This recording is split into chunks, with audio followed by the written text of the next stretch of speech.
He crashed into a tribe full of Commanche women. They'd never seen a man before. The sky, a vast canvas of bruised purple and angry orange, had torn itself apart, spitting Elias Thorne and the shattered remnants of his biplane into a valley unknown to any map he knew. Metal shrieked its death song, a violent counterpoint to the sudden, unnerving silence of the wilderness that swallowed him whole.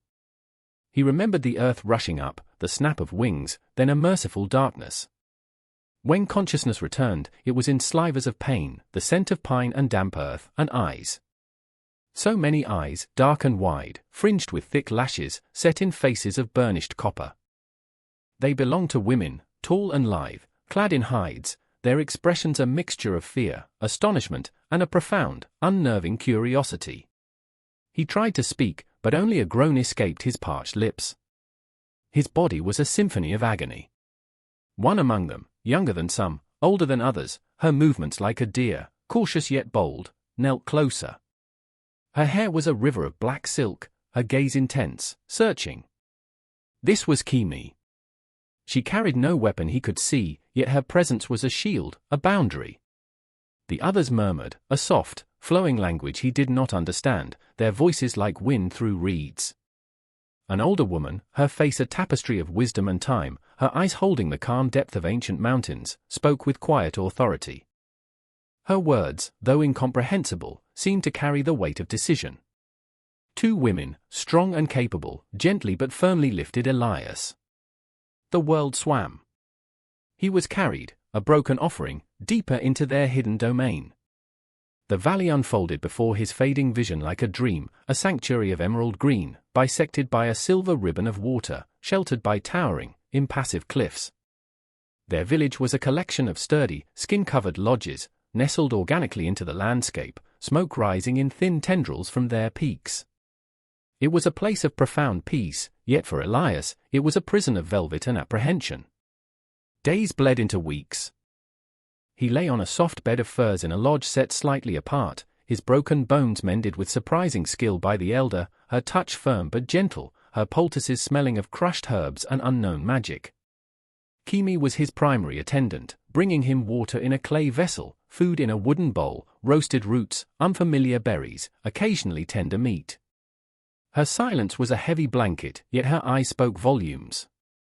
He saw in them a wary intelligence, a deep-seated caution, but also a flicker of something else, an inquisitiveness that mirrored his own. He watched them, these women who lived without men. Their society was a complex dance of shared tasks, quiet understanding, and profound competence. They hunted with bows and arrows, their aim true.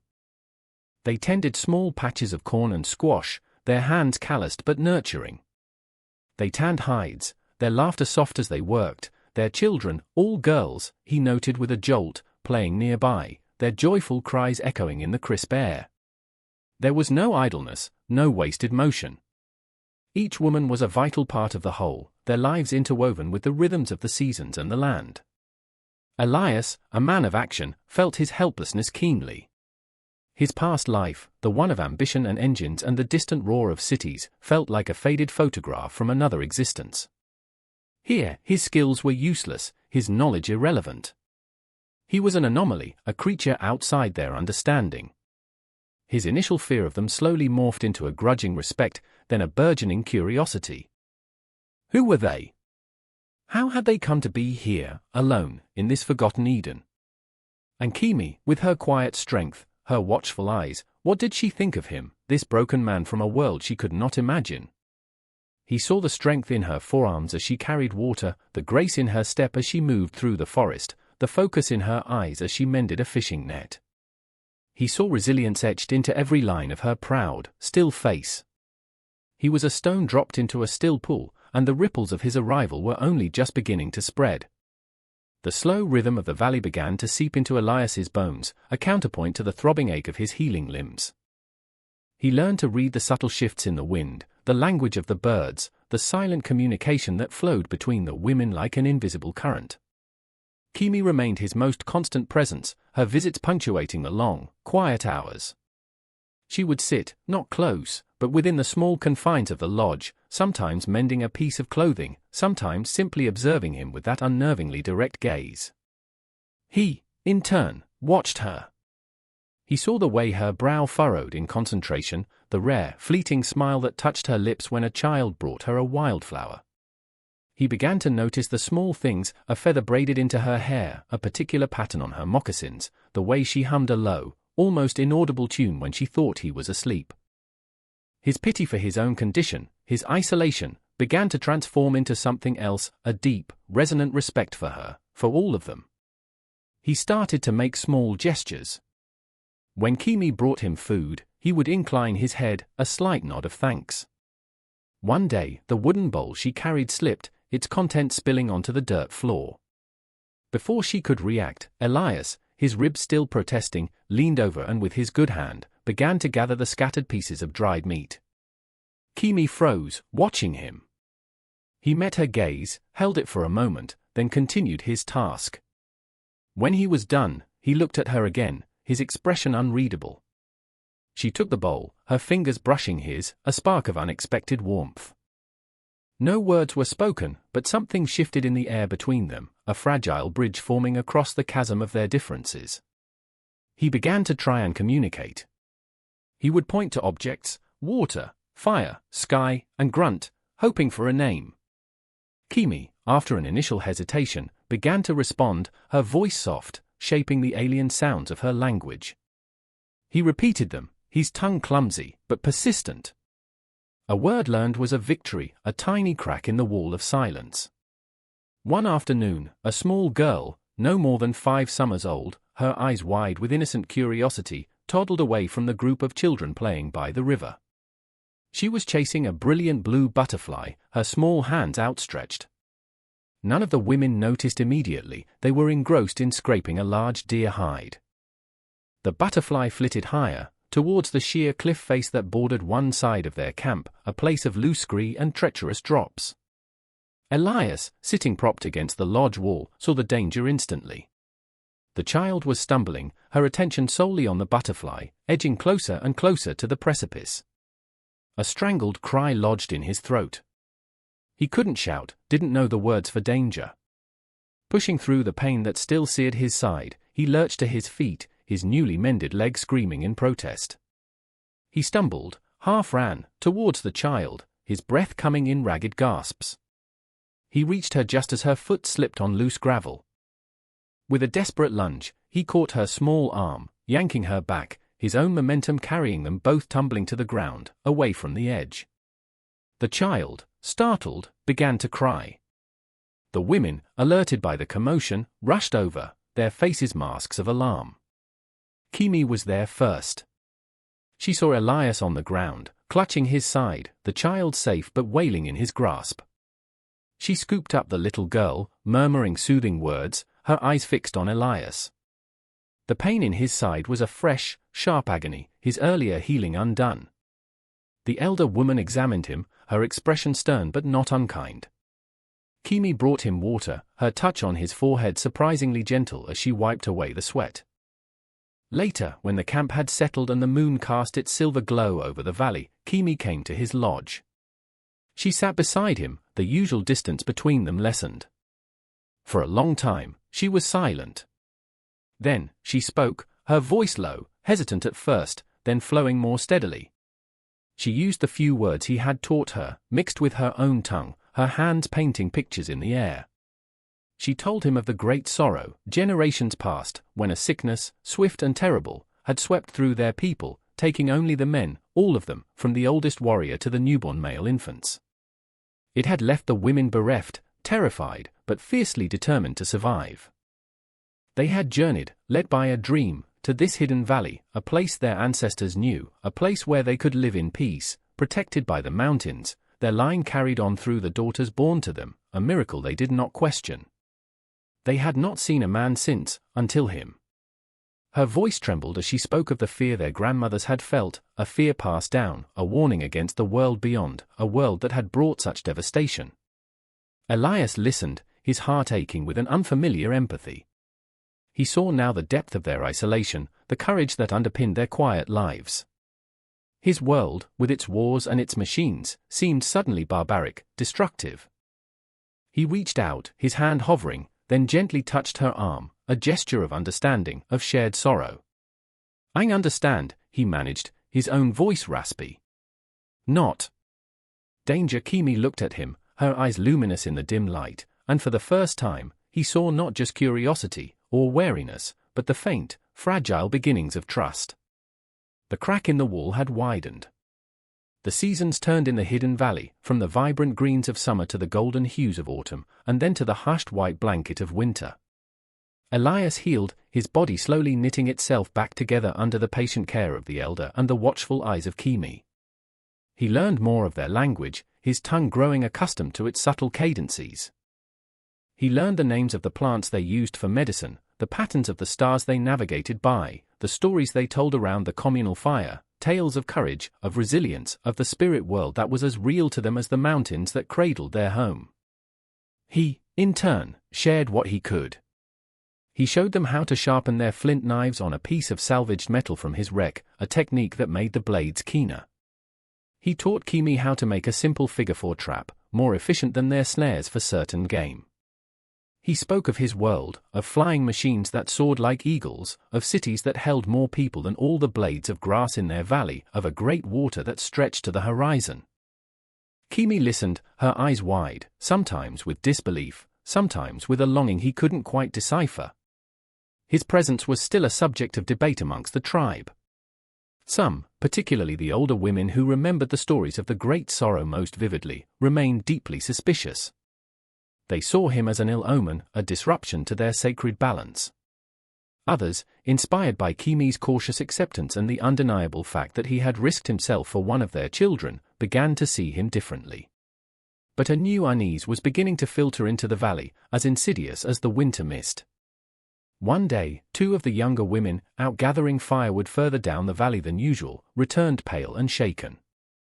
They had found tracks, not of deer or bear, but of shod horses, and the distinct imprint of a man's boot, far larger than any mark Elias's worn footwear could make. The council fire burned late that night, the faces of the women illuminated by the flickering flames, etched with worry. Whispers circulated, had Elias, somehow, brought this new danger upon them? Was his arrival a prelude to their destruction? Kimi defended him, her voice quiet but firm. She spoke of his honor, of his respect for their ways, of the knowledge he had shared. She reminded them that the world beyond their valley had always existed, and its shadows could fall upon them regardless of Elias's presence. Elias felt the weight of their suspicion, the fear in their eyes. He understood it. He was the unknown, the catalyst. He felt a fierce, unexpected surge of protectiveness for these women, for their fragile peace, for Kimi, who had dared to bridge the void between their worlds. The external threat materialized sooner than they expected. A party of rough-looking men, trappers by their appearance, heavily armed, rode boldly into the valley's entrance, their eyes alight with avarice as they surveyed the fertile land and the secluded village. They had followed the tracks, perhaps even seen smoke from the village fires that the women usually kept carefully concealed. Their leader, a burly man with a cruel smile and cold eyes, made his intentions clear with crude gestures and a few words of broken Spanish, a language the elder knew from distant ancestral memory. He saw resources, and he saw women alone and vulnerable. He demanded provisions, shelter, and implied more. The women stood defiant, their hunting bows drawn, but they were outnumbered, outgunned. Fear, cold and sharp, pierced the air. It was in this moment of stark terror that Elias stepped forward. He moved from the shadows of a lodge, positioning himself between the trappers and the women, his stance unwavering. He was unarmed, save for the knife Kimi had given him, but his eyes, clear and hard, held a resolve that gave the trappers pause. He spoke, his voice surprisingly strong, addressing the leader in English, a language the man clearly understood. "This is their home," Elias stated, his words simple, direct. "They owe you nothing."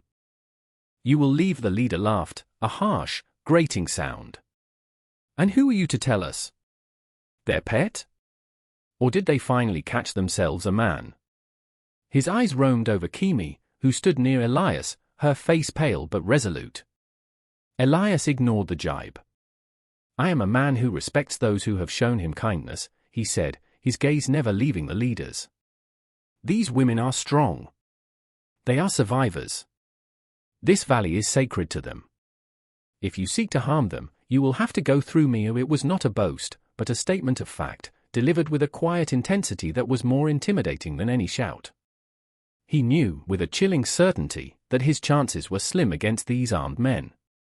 But he also knew he could not stand by. He saw Kimi's eyes on him, a mixture of fear and something akin to awe. His stand was not just for the tribe, but for her, for the unspoken bond that had grown between them. The leader's smile faltered slightly. He had expected cowering natives, not this defiant, weathered man who spoke his own tongue with such conviction. He weighed his options. A fight would cost him, perhaps more than he was willing to pay for what he initially perceived as easy plunder. The trapper leader's eyes narrowed, glinting with malice. He spat on the ground. "Big words for a lone man. You and these squaws think you can stop us." He gestured to his men, who fanned out, their rifles held ready. The air crackled with imminent violence. The women of the tribe stood their ground, arrows narked, their faces grim. They might be outmatched in weaponry, but not in spirit.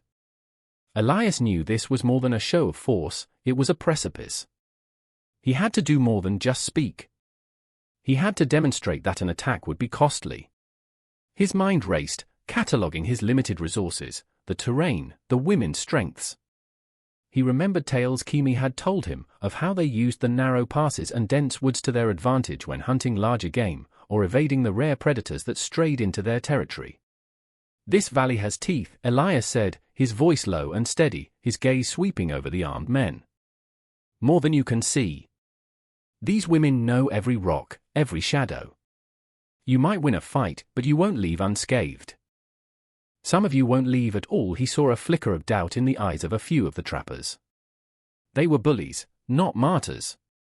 Kimi stepped slightly forward, her bow held steady, her voice ringing out clear and strong in her own tongue, a language the trappers didn't understand but whose defiant tone was unmistakable. She spoke of the spirits of the valley, of the ancestors who watched over them, of their unyielding will to protect their home. Though her words were foreign to the intruders, her conviction was a palpable force. The standoff stretched, taut and fragile. Then, the leader made his decision. With a sneer, he said, "We'll be back. And when we are, this valley will be ours.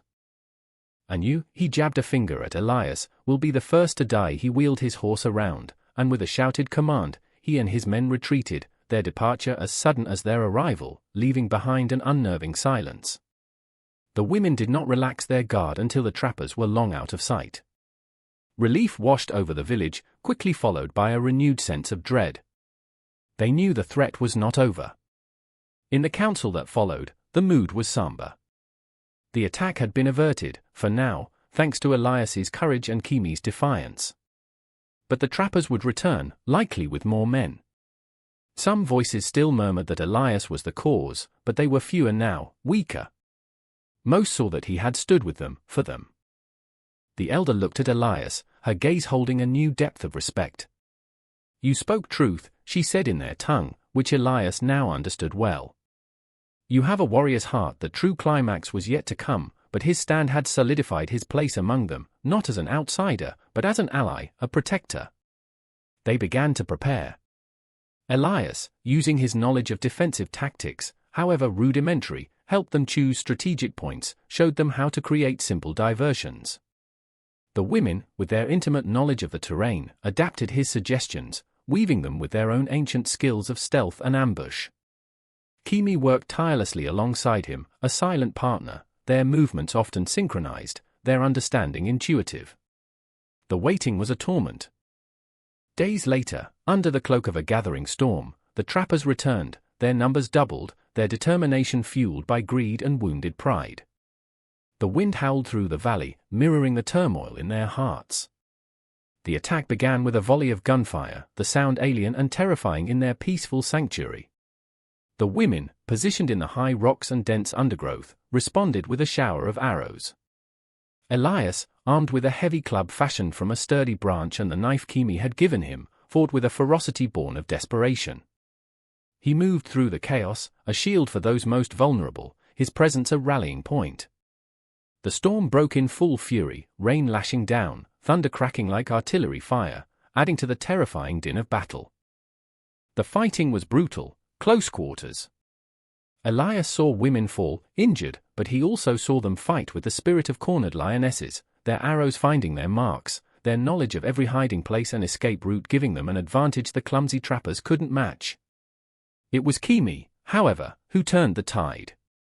As the trappers pressed their advantage, trying to reach the lodges where the children and elders were hidden, Kimi seemed to enter a trance-like state. Her eyes, usually so observant, became distant, focused on something unseen. She led a small group of women to a narrow gorge, a place Elias knew was prone to rockfalls during heavy rain. With a series of piercing calls, like that of a hawk, she directed them. They dislodged key boulders, using long poles, their timing impeccable despite the roaring wind and rain. A torrent of rocks and mud cascaded down the gorge, cutting off the trappers' advance, trapping a significant portion of their force. It was not magic, but a profound, almost supernatural understanding of the land, of its hidden dangers and possibilities, a skill honed over generations of living in harmony and contention with the wild. In the ensuing confusion, Elias, fighting alongside Kimi, who wielded her hunting spear with deadly precision, helped drive back the remaining attackers. The battle was savage, desperate, but with Kimi's inspired strategy and the women's fierce courage, coupled with Elias's raw strength and tactical awareness, the tide began to turn. The trappers, disoriented, their numbers thinned, their leader falling to a well-aimed arrow from the elder herself, finally broke and fled, vanishing into the storm-lashed wilderness, leaving their fallen behind. The valley was theirs once more, bought at a heavy price, but undeniably theirs. The storm passed as abruptly as it had arrived, leaving behind a world washed clean, glistening under a bruised, clearing sky. The scent of rain-soaked earth and pine filled the air, mingling with the acrid smell of gunpowder and the metallic tang of blood. Exhaustion lay heavy on the valley, a profound weariness that settled deep into bone and spirit. The women moved with quiet purpose, tending to the wounded, mourning their dead, their faces streaked with mud and sorrow, yet etched with an undeniable, fierce pride. They had defended their home. Elias, his body aching, his knuckles raw, his heart a strange mixture of grief and savage triumph, found Kimi by the river bank. She was cleansing a wound on her arm, her movement slow, deliberate. Her face was pale, but her eyes, when she looked up at him, held a new light, a clarity that seemed to burn away the shadows of the battle. He walked towards her, his boots heavy on the damp ground. He knelt, taking the damp cloth from her hand, his touch surprisingly gentle as he cleaned the gash. Neither spoke. The silence was not empty, but filled with the unspoken truth of what they had endured, what they had become to each other. He finished binding her arm with a strip of clean hide. His hands lingered on hers for a moment, his calloused fingers tracing the line of her wrist. The sounds of the recovering village, a child's cry, the low murmur of voices, the crackle of a newly lit fire, faded into a distant hum. Here, by the whispering river, there was only the two of them. He looked into her eyes, deep pools that reflected the dawning sky and the depth of her spirit. He saw the warrior who had guided her people with uncanny wisdom, the woman who had dared to trust a stranger, the soul who had awakened something dormant within him for so long. The emotional tension, held taut for so long, finally broke. There were no grand pronouncements, no flowery speeches. His world, his past, his very being had been stripped down to this essential moment, this fundamental truth. He reached into the worn leather pouch he still carried, a relic from his old life. From it, he pulled a small, intricately carved wooden bird, something he had whittled during long, lonely nights in cockpits and desolate airfields, a habit from a boyhood he barely remembered. It was a simple thing, yet it was a piece of him, of his lost world. He held it out to her, placing it gently in her palm. Her fingers closed around it. He met her gaze, his own eyes speaking of a future he hadn't dared to imagine until now. "Kimi," he said, her name a prayer on his lips, spoken with a depth of feeling that transcended language. "My place is here." His voice was hoarse, raw, but the words were unequivocal. He was offering not just his protection, his skills, but himself, his future, to her people, to this valley that had claimed him. A slow smile, like the first rays of dawn, spread across Kimi's face, illuminating her features, banishing the last vestiges of weariness. She leaned forward, her forehead resting against his for a fleeting, profound moment. Her hand, the one holding the small wooden bird, came up to cover his own, still resting on her arm. "Elias," she whispered, his name a soft echo of hers, an acceptance, a promise. In that shared touch, in that quiet exchange, a new world was forged, a bond not of protector and protected, but of true partners, their spirits intertwined like the ancient roots of the valley trees. The sacrifice had been great, but from the ashes of conflict, something beautiful, something enduring, had begun to bloom. The valley was safe, and in its heart, two souls had found their sanctuary, together. Years wove themselves into the tapestry of the valley's life, each season painting new colors, etching deeper lines of wisdom and contentment on the faces of its people. Elias Thorne, the man who had fallen from the sky, became Elias of the Hidden Valley, a name spoken with respect and affection. He wore the soft hides of the tribe, his skin weathered by sun and wind to match theirs, his movements carrying the easy grace of one who belongs to the wild. He learned to read the high mountain paths as Kimi read the stars, to call the elk with a reed whistle, to feel the pulse of the earth beneath his feet. He never forgot the roar of an engine, the limitless expanse of the sky from a cockpit, but the memories no longer held a sting of loss, rather a distant echo of a life that had led him, miraculously, here.